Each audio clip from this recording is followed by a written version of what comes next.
Gotta tell you, there's only one thing that really stands between you and the financial future of your dreams.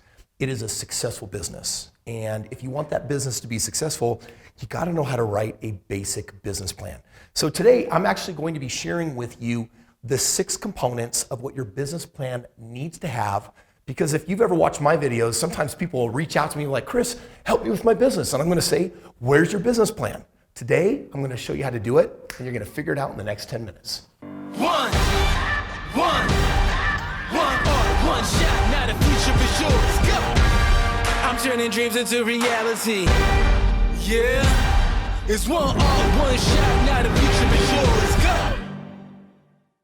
I'm a huge fan of helping people figure out entrepreneurship. How do you become a successful business owner? And it has something to do with this watch right here. You see, when people come out to my events and they've started a successful business and they've started making money, whether it's in real estate or something else, there's a way that I like to commemorate the start of that business. I will buy them a brand new fancy watch, and then I'll give them a big hammer, we'll set it on an anvil, and then we'll smash that watch. And the reason why I do that is because if you follow society's plan, work for somebody else for 40 years, only to find out that you don't have enough money for retirement, on your way out, guess what they're gonna give you at retirement? They're gonna give you a nice watch. It's why I don't wear them. Because for me, the watch is this reminder that we owned you. We owned your time. So when someone starts a successful business, I buy them a nice watch, we smash it. Hulk smash! So I own today hundreds of businesses, and every single week I either start a new business or I buy another business.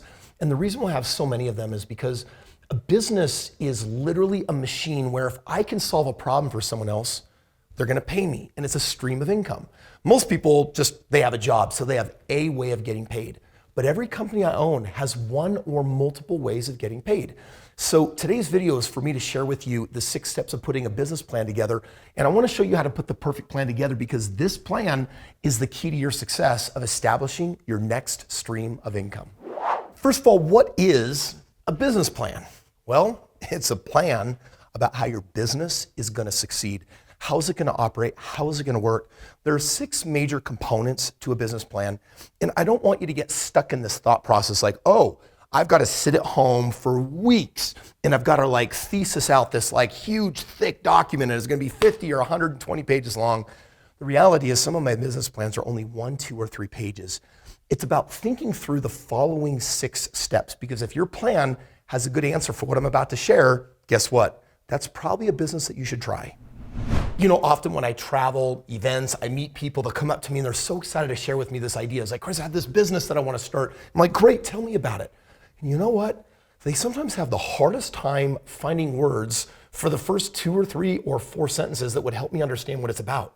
The first step in your business plan, can you articulate in less than 5 sentences just what the big picture is? Like, what is this business? What is its purpose? What is it going to do?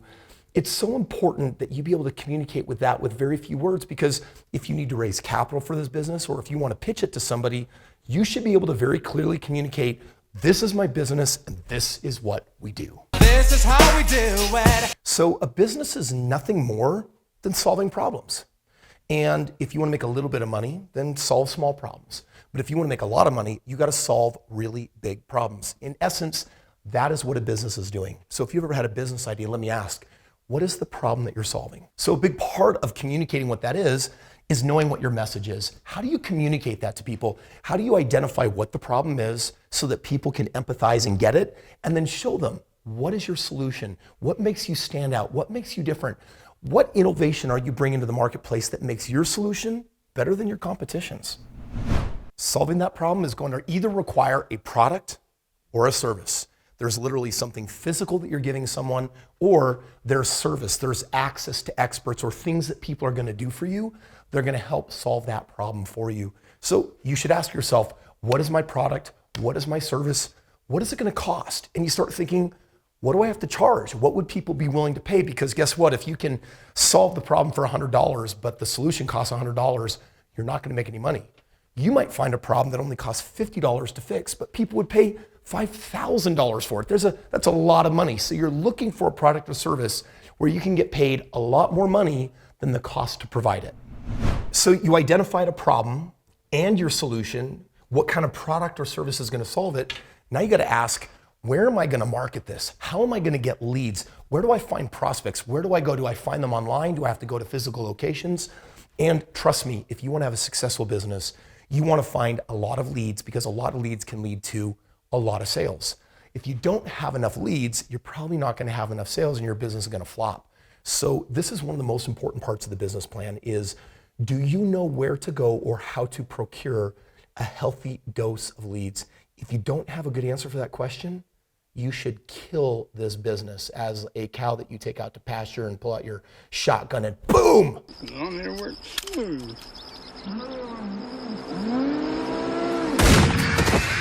Got a question for you. If you're going to go into business to provide a solution in the world, do you want satisfied customers or do you want raving fans? Then I'm going to tell you right now that if you're going to go into business, your goal has to be the best in your industry, to be the best in your space. Because number 5 is fulfillment. How do you get them the product? How do you deliver the service? How do you know if they love their experience? Like, are they going to go on a Google review and give you like a 1 star out of 5 or a 2 star out of 5? Or it's going to be a 5 out of 5? And how do you get that 5 out of 5? I don't believe that you deserve to be in business unless you have a plan on how to deliver the promised product or services without putting not just a smile on their face, but something that tells them that it's their job now to evangelize that to all of their friends. They've got to share it with the world. They got to go online. They want to write reviews. They don't have to be paid to do these things. They want to do these things because guess what you did? You provided a world-class solution to their problem. Now listen, you have almost the entire business plan done, but once it's there, you need to do a test. The 6th step is called setting goals. When I have a business idea, you know what I like to do? I like to say, all right, you have 30 days to prove merit. You have 30 days. And I ask myself, if I only had 30 days, I don't have employees, processes, systems, what's even possible? You know, I think I could sell 10 units or 5 units or 30 units. Let's just do a little test. I set myself a goal. And then in 30 days, if I'm going after 10 units and I only get 1, guess what? Means that my idea might have been bigger eyes than reality. It might mean that I wasn't swimming in reality. It might mean this is going to be a way harder business than I thought. But if I thought I could get 10 units and I sell 12 or even 8, what does it mean?